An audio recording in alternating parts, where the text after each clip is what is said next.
Welcome to Falcon computer academy.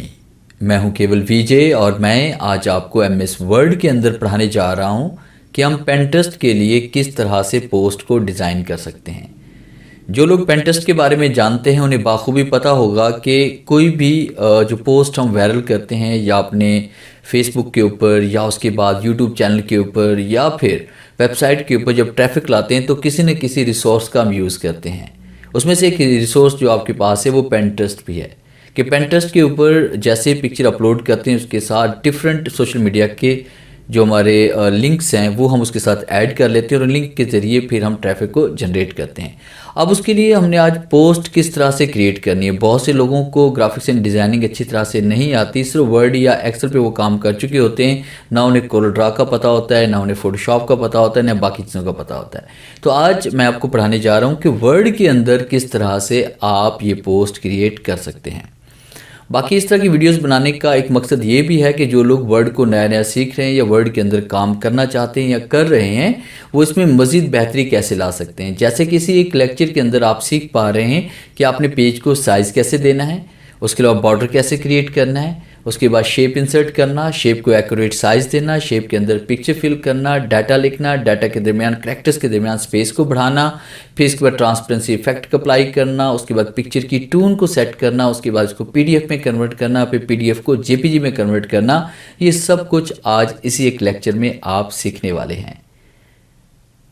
तो lecture start करने से पहले हमेशा की तरह यही कहूँगा कि अगर आज की इस वीडियो से कुछ आप सीख पाएँ, कुछ आप न्यू लर्न कर पाएँ तो इस वीडियो को जल्दी से लाइक कर दीजिए, क्योंकि आपका एक लाइक इस वीडियो को ज़्यादा से ज़्यादा लोगों तक पहुँचा सकता है। तो स्टार्ट करते हैं आज का लेक्चर। जैसे कि आपको स्क्रीन पर नज़र आ रहा है कि मैंने ये पिक्चर यहाँ पर डिज़ाइन की है, फिर मैंने इसी पिक्चर को मैंने कन्वर्ट किया है। मैंने किस में कन्वर्ट किया इसे जेपीजी में। जैसे आपको यहाँ पे ये पिक्चर नज़र आ रही है, इसकी ये टून ओरिजिनल थी हमारे पास और वर्ड में कन्वर्ट करने के बाद इस टून को मैंने इसमें कन्वर्ट किया।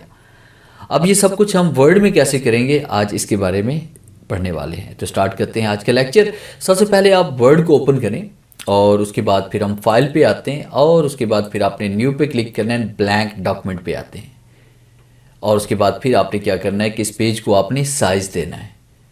तो साइज़ देने के लिए हमने क्या करना है कि हम यहाँ पे लेआउट पे आते हैं, साइज़ पे आते हैं और उसके बाद मोर पेपर साइज़ पे आएंगे।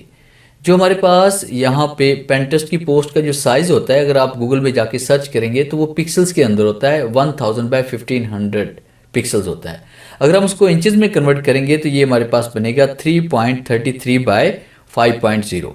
तो मैंने इसको इंचज़ में कन्वर्ट किया हुआ है। तो यहाँ पे हमने सेलेक्ट किया है फर्स्ट के इंचेस और उसके बाद यहाँ पे टाइप करते हैं इसमें 3.33 बाय 5.0 और उसके बाद फिर आपने मार्जिन जो यहाँ पे दर्ज करेंगे वो मार्जिन हम यहाँ पे देने वाले हैं 00, यानी चारों तरफ से आपने मार्जिन यहाँ पे दर्ज करना है 000, top bottom and left and right, और आप ओके पे क्लिक करेंगे। ये मेरे पास लेटेस्ट वर्जन है, जैसे मैं ओके पे क्लिक करूँगा तो ये अप्लाई हो जाएगा। अगर आपके पास कोई ओल्ड वर्जन है तो वहाँ पे आपके पास फिक्स या इग्नोर की ऑप्शन आएगी, तो आपने वहाँ पे उसको इग्नोर कर देना है और उसके बाद जैसे यहाँ पे ओके पे क्लिक करेंगे तो ये आपके पास अप्लाई हो जाएगा। इस तरह से आपने इसको अप्लाई कर लेना है। फिर उसके बाद हम यहाँ पे इसमें आएंगे, इसका बैकग्राउंड चेंज करना चाहते हैं। तो बैकग्राउंड चेंज करने के लिए आपने डिज़ाइन पे आना है, फिर उसके बाद आपने यहाँ पे पेज कलर पे आना है और यहाँ पे मैं पेज कलर ये वाला सिलेक्ट कर ले हूँ। अब अपनी मर्जी से कोई भी पेज कलर यहाँ पे सिलेक्ट कर सकते हैं। फिर इसके बाद दरमियान में मैं एक और शेप इंसर्ट करूँगा ताकि उसके अंदर कोई पिक्चर ऐड करके मैं उसको डिज़ाइन कर सकूँ। तो उसके लिए मैंने यहाँ पे इंसर्ट पे आना है और उसके बाद शेप पे हम आएंगे और यहाँ पे हम क्लिक करेंगे रेक्टेंगल के ऊपर और उसके बाद फिर आपने यहाँ पे रेक्टेंगल एक क्रिएट कर लेना है। साथ में एक और काम भी कीजिए कि फ़ाइल को सेव कर लीजिएगा। Ctrl+S प्रेस करते हैं और उसके बाद यहाँ मैंने नाम दे दिया post1 मैंने दे दिया। तो फाइल को सेव कर लीजिएगा ताकि लाइट जाने पर या कंप्यूटर ऑफ होने पर आपका डाटा ये ज़ाया ना हो। इस तरह से आपने शेप क्रिएट करनी है। शेप क्रिएट करने के बाद आपने शेप को प्रॉपर साइज़ देना है। तो साइज़ देने के लिए हमने इस बॉक्स पे क्लिक करना है, फिर उसके बाद शेप फॉर्मेट पे हम आएंगे और शेप फॉर्मेट पे क्लिक करने के बाद फिर आपने यहाँ पे इसमें आना है। देखें हाइट और विड्थ यहाँ पे लिखी हुई है।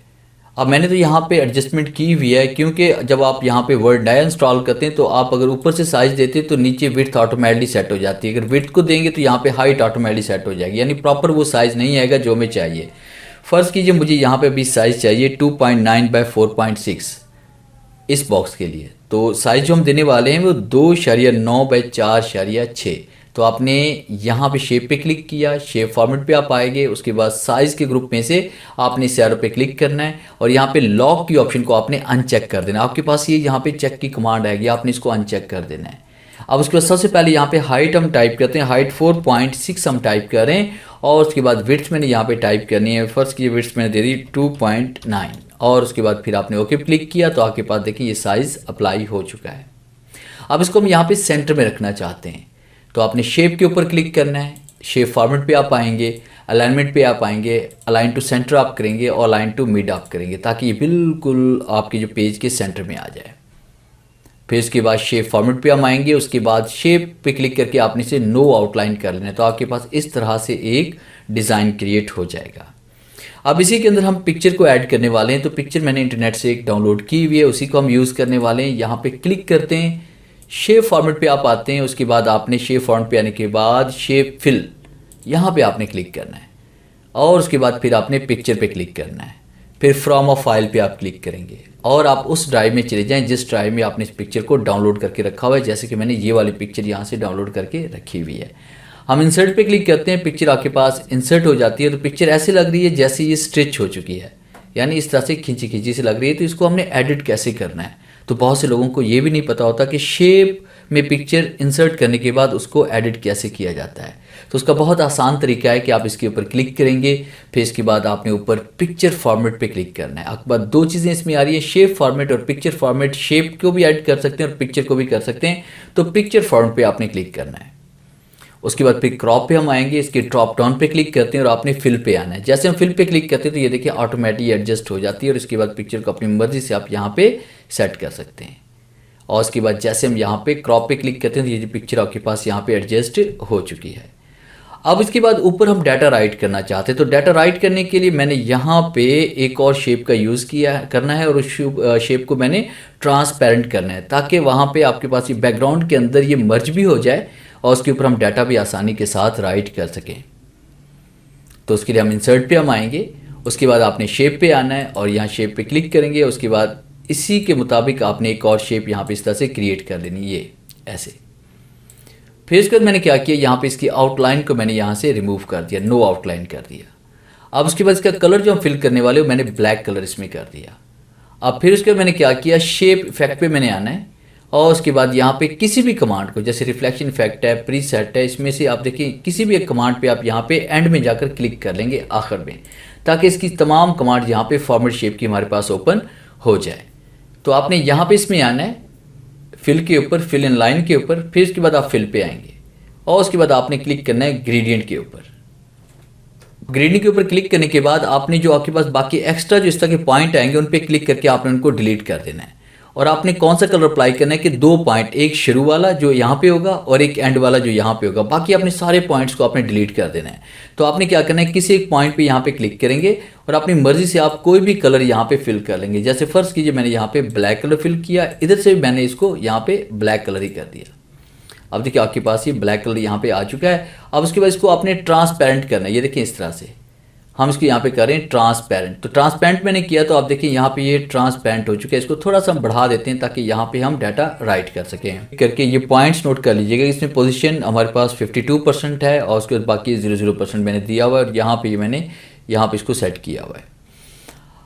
अब उसके बाद यहाँ पे कोई भी डाटा हम राइट करने वाले हैं। तो डाटा राइट करने के लिए हमने क्या करना है कि हम इंसर्ट पे हम आते हैं और उसके बाद फिर हमने यहाँ पे वर्ड आर्ट पे आना है और यहाँ पे हम क्लिक कर लेते हैं और कहीं पर भी आप क्लिक करें इसमें और उसके बाद देखिए डाटा हम यहाँ पे राइट कर लेंगे। तो डाटा मैंने ऑलरेडी पहले से राइट किया हुआ था तो इसी डाटा को हम यहाँ पे सिलेक्ट कर लेते हैं। तो इसको हम कर लेते हैं Ctrl+C और उसके बाद यहाँ पे क्लिक करके डबल क्लिक करते हैं इसे और यहाँ पे Ctrl+V कर लेते हैं। तो देखिए डाटा मैंने यहाँ पे पेस्ट कर दिया। अब अगर आप चाहें तो यहाँ पे इसको आप एडिट भी कर सकते हैं कि आप यहाँ पे क्लिक करें, Ctrl+A प्रेस करें, फिर होम पे क्लिक करें और अपनी मर्जी से यहाँ पे कोई भी अच्छा सा इसमें फ़ॉन्ट भी अप्लाई कर सकते हैं। इसके अलावा भी देखिए बहुत सारे फ़ॉन्ट स्टाइल्स हैं हमारे पास, अपनी मर्जी से ज़रूरत के मुताबिक आप कोई भी फ़ॉन्ट यहाँ पे अप्लाई कर सकते हैं। जैसे फर्स्ट के मैंने ये वाला कर लिया और उसके बाद कलर चेंज करना चाहते हैं तो आप इसको सिलेक्ट करें। सिलेक्ट करने के बाद आपने यहाँ पे इसमें आना है और मर्जी से आप यहाँ पे कलर भी चेंज कर सकते हैं। उसके बाद यहाँ पे आप टाइप करना चाहते हैं, फ़र्ज़ कीजिए कि अपना सोशल मीडिया का कोई भी लिंक हो सकता है, यूट्यूब का चैनल हो सकता है, फेसबुक का पेज हो सकता है या वेबसाइट हो सकती है।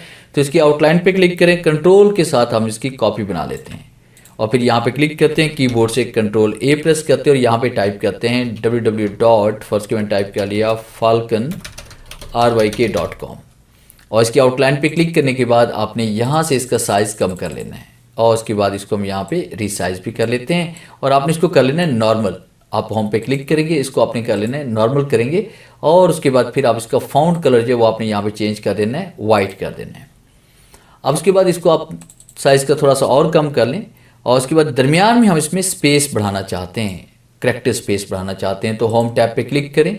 उसके बाद आपने यहाँ पे फ़ॉन्ट का ग्रुप ओपन करना है इस एरो पे क्लिक करके और उसके बाद फिर आपने फ़ॉन्ट्स पे आना है। फ़ॉन्ट्स पे क्लिक करने के बाद देखिए यहाँ पे आपके पास फ़ॉन्ट स्टाइल और बाकी सब कुछ यहाँ पड़ा हुआ है। कलर चेंज करना चाहते हैं तो यहाँ से भी कर सकते हैं और ऊपर से भी हम कलर चेंज कर सकते हैं। एडवांस पे हम आते हैं, एडवांस पे क्लिक करने के बाद हमारे पास ये करेक्टर स्पेसिंग है तो आपने यहाँ पे इसमें आना है जहाँ पे बाय ये लिखा हुआ है और यहाँ पे क्लिक करके आपने करेक्टर स्पेसिंग यहाँ से बढ़ा देनी है। जैसे मैंने कर ली इसमें 1.4 मैंने कर दी और ओके क्लिक करते तो ये देखिए करेक्टर स्पेसिंग यहाँ पे बढ़ चुकी है। इस तरह से आपने इसको एडजस्ट करना है और उसके बाद इसकी टोन चेंज करनी है आपने, कलर स्कीम पिक्चर्स की, तो आप यहाँ पे क्लिक करें, फिर इसके बाद पिक्चर फॉर्मेट पे आप आएंगे। उसके बाद आपने कलर्स पे आना है और यहाँ पे देखिए डिफरेंट टाइप के कलर्स आपके पास पड़े हुए हैं। जो कलर अच्छा लगे वही कलर आप यहाँ पे अप्लाई कर लें। फर्स्ट कीजिए मैंने ये वाला कलर यहाँ अप्लाई किया और तो इस कलर पर हम क्लिक करते हैं।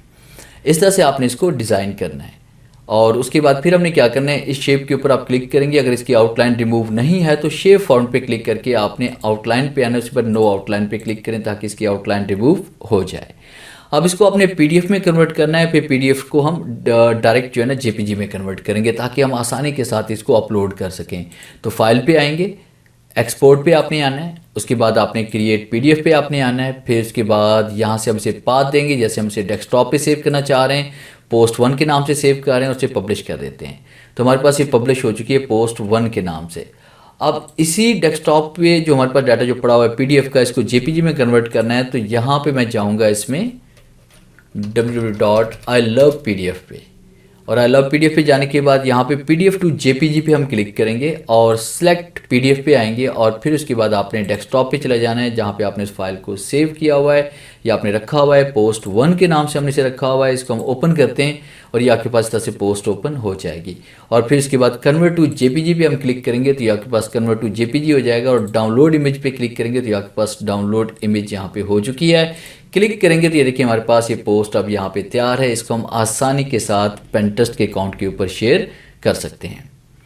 अब देखिए एक दफ़ा तो आपने इस डिज़ाइन को तैयार कर लिया। अब आइंदा सिर्फ आपने ये करना है कि आप सिर्फ वर्ड की फ़ाइल को ओपन करेंगे और उसके बाद यहाँ पे क्लिक करके आपने पिक्चर पे आना है। फिर इसके बाद पिक्चर पे आने के बाद आपने यहाँ पे बल्कि शेप फिल पे आएंगे, फिर शेप फिल में आपने आना है, पिक्चर पे आप आएंगे, फ्रॉम फाइल पे आप आएंगे और यहाँ से आपने कोई भी दूसरी पिक्चर आपने सेलेक्ट करनी है जिस पिक्चर को आप यहाँ पे ऐड करना चाहते हैं। फर्स्ट कीजिए हम इस पिक्चर को यहाँ पे ऐड करना चाहते हैं तो देखिए पिक्चर आसानी के साथ चेंज हो गई और बाकी यहाँ पे डबल क्लिक करेंगे और डाटा भी यहाँ पे आसानी के साथ चेंज कर सकते हैं। तो ये था मेरा आज का लेक्चर जिससे मैंने आपको पढ़ाया कि आप किस तरह से एमएस वर्ड के अंदर पिंटरेस्ट के लिए आप पोस्ट डिज़ाइन कर सकते हैं। उम्मीद है आज इस लेक्चर में ज़रूर कुछ नया सीखने को मिला होगा। वीडियो अच्छी लगी है तो इसे लाइक कीजिए और अपने दोस्तों के साथ शेयर कीजिए। मिलते हैं हम नेक्स्ट लेक्चर में, तब तक के लिए गुड बाय।